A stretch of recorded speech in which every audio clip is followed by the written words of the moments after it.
was lobbying British delegates in London for a good part of today. We'll try and get our UK correspondent James Smart as well to understand how that went along. You need to stay with us for that conversation. I understand we have James Smart on phone. Smart, can you hear me? Yes, please, I can hear you. Smart, so ahead of the state parties meeting, we understand that Defence Cabinet Secretary Rachel Omamo lobbied British delegates for a good part of the day. Do you have any idea what the discussion was all about?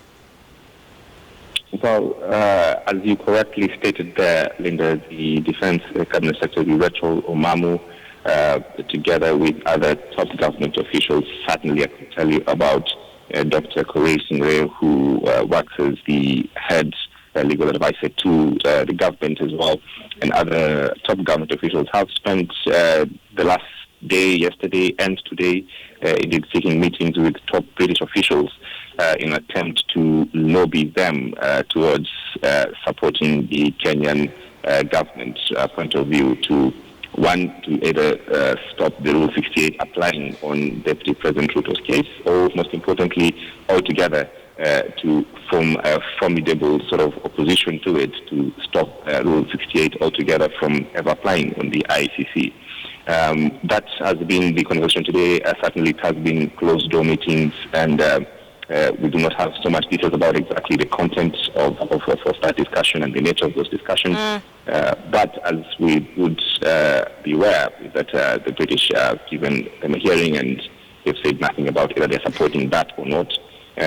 From here, the delegation proceeds to The Hague, where they'll spend the next 8 days as well there, and Smart. pretty much on the same line.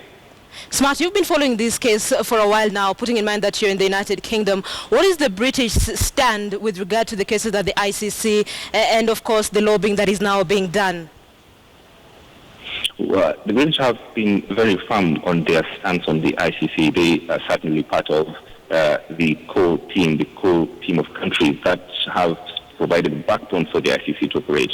And their position has always been that these cases should continue as they are continuing, and give the ICC, the courts, the space and the opportunity for them to go through this legal process. The part of what the FCO have always stood for and said has been that this is a legal case, it's outside the political sphere, and it must be allowed to be dealt with legally. So that stance has never changed, and so far there's no indication that it has changed. And even during the state parties, assembly of state parties that was conducted, I think, a year or so ago, the British were part of the countries who were firm by saying that this is a legal process that needs to be allowed to continue to ventilate and end in that case. So it's very difficult to know right now if that position has changed, because the obvious overtures by the Kenyan government, if you like.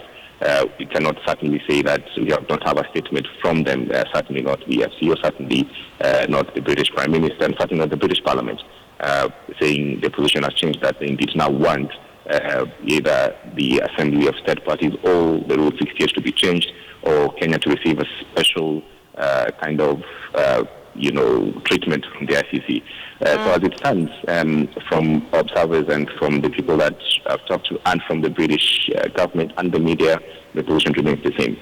The cases must be allowed to continue because it is a legal case, and they believe in the sanctity and the credibility of the courts to deal with those issues that are being asked by Kenyan government and definitely the Deputy Ruto's legal team. They're willing and saying these cases and these issues should be dealt with inside the court and not outside the court. Smart, here's the thing. The training of British tourists on Kenyan soil has been a controversial issue, and this is a story we have been focusing on for a while, and different cards are now being thrown on the table, with some politicians saying, if we don't get support from the British government, then we'll also not allow the troops to come and train in Kenya. Do you think that is something that is going to change probably some of the decisions that are going to be made in all this?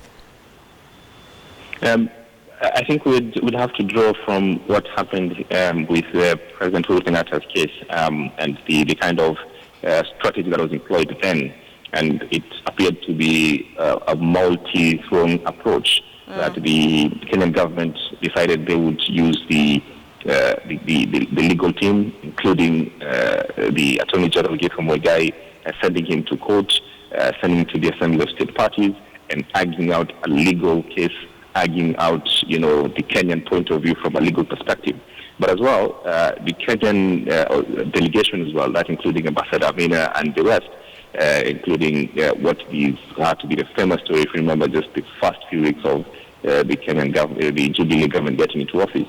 That was brought to the Hustler debt scandal, was that the deputy president and other members of parliament were put on sort of a team to go out and lobby other African countries. Now, this was a political settlement. So we have to draw from that and assume this is the same strategy that is being used. And the best indication we have for that is that BTP advisors who are the team that ran President Uhuru Kenyatta's campaign in the 2013 election are the same ones who've been given this duty today to start lobbying the British public through the British press to talk about this political settlement. James Smarts, all the way from the United Kingdom, our United Kingdom correspondent. James, always such a pleasure talking to you. Thank you so much.